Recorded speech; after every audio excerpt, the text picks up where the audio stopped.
The Garden, the poem, one of the famous poem written by Andrew Marvell. It is basically a poet about someone who thinks that hanging out in nature is the closest thing a person could do, and being able to hang in nature by yourself, it is the whipped cream and cherry on top of that already delicious garden sundew. But the poem doesn't start out that way. In fact, the poem opens far, far away from Marvel's garden world with a condemnation of society. It citizens, men who work their butts off to gain public recognition, basically, really, they are losing out. All that time in the office means they aren't spending time in the great outdoors, and according to Marvel, they are got their priorities all mixed up. Actually, The Garden by Andrew Marvell is a unique poem which is romantic in its expression, metaphysical in its word game, and classical in its music. It is romantic because it is about the nature in subject and theme. Actually, the all the things belongs to the nature is romantic according to the poem, and it is the expression of poet's personal and emotional feeling about life in the mature nature and society. Its style is metaphysical because it uses the conceit forceful argument allusions from sources like Bible, myths, metaphysical philosophies, and it is classical poem in its form because the stranger rhythm, rhyme, and word choice is like in classical poetry. The theme is that the garden is the perfect place for physical, mental, and spiritual comfort and satisfaction. Unlike the society where pleasure is false and temporary, the poet has finally found the nature and realized its value. He claims that the nature is the only true place for complete luxury. Actually, when we go to the nature, we can go to the close contact of nature. We can feel the luxury and its value. Hmm. The Garden is a unique metaphysical poem which is romantic in its subject matter and also contains classical elements in its diction, meter, and structure. The poem is written in heroic couplet, which deals with the poet's experience of feeling and ideas about the garden that represents the nature. The poet being by comparing the nature with society and social life and criticizing the society and busy worldly life. In the first stanza, the speaker criticizes men who vainly amuse themselves by putting a garland of a few leaves and believing they have achieved victory, prestige, and reward for all their endless labor. But in fact, the true and complete pleasure lies in the complete garland of repose in the nature. In the second stanza, he personifies the quietness and innocence in the nature and speaks to them, saying that he has at last found them after losing his time in man's company. Then he calls the trees amorous, means sexually playful or powerful.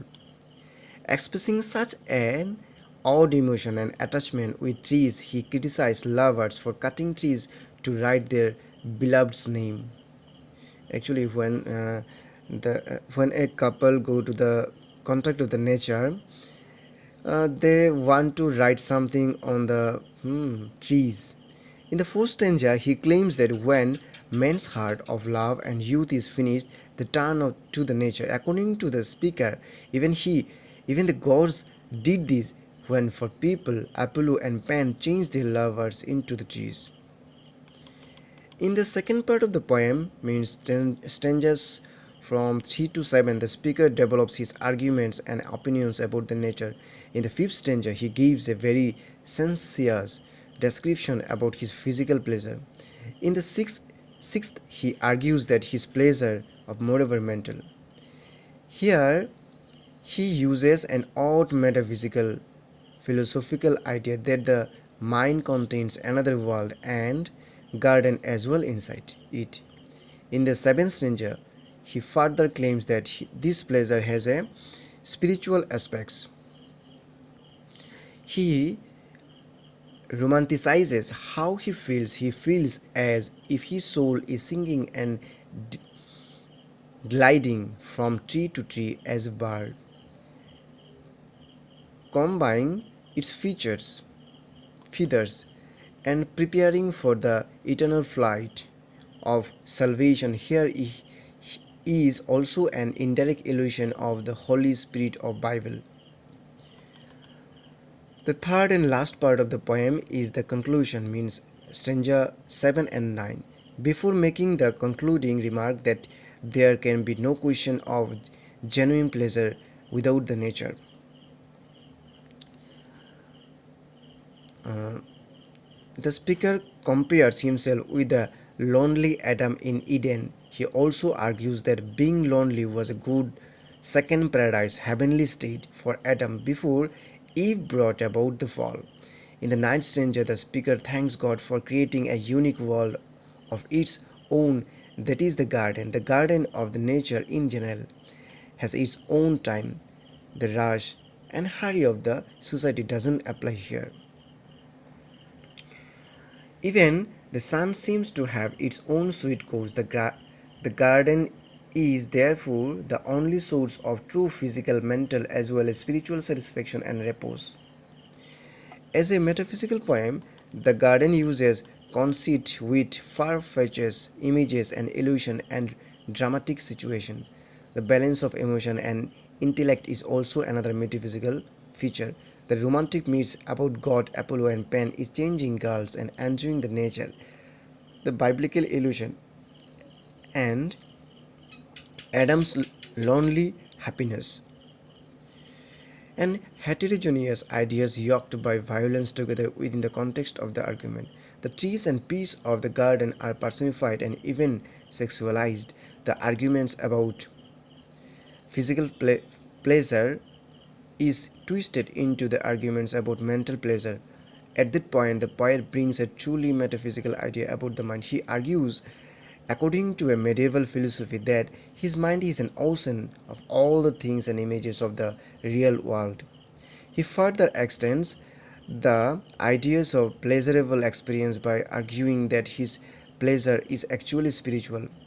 There he goes on to create the imaginary of his soul flying like a dove and preparing for the eternal flight of salvation. The same idea of spiritual uh, pleasure is also related to the comparison with Adam in garden. The last also contains another metaphysical element, the idea of the garden as a separate sundial. The poem is also a romantic and emotional expression of personal feeling, which is at the same time balanced with witty and intellectual ideas and illusion. This unified sensibility also gives the poem another feature of metaphysical poetry. As a classical poem, the poem exhibits the qualities like the uses of different poetic diction, heroic coupled, careful rhythm and design, classical and educated illusions, and so on. The poem's main line of argument is not difficult of summarize, but there are some many difficult words and even ordinary words used in unusual sense. Many sentences have a Latin-like word order with a verb at the end and so on. There is a classical perfection in its matter and designs and structure as a whole. The main theme of the poem is that peaceful life in the nature is more satisfying than social life and human company. The poem is striking in its sensuous imagery, witty ideas, and balance between romantic and classical elements, as well as its metaphysical qualities. This is the poem written by Andrew Marvell. It is one of the what can I say? It is one of the main important poem written by Andrew Marvell. He wanted to tell that the nature is one of the place where we can achieve many things. Actually, there is luxury. Okay.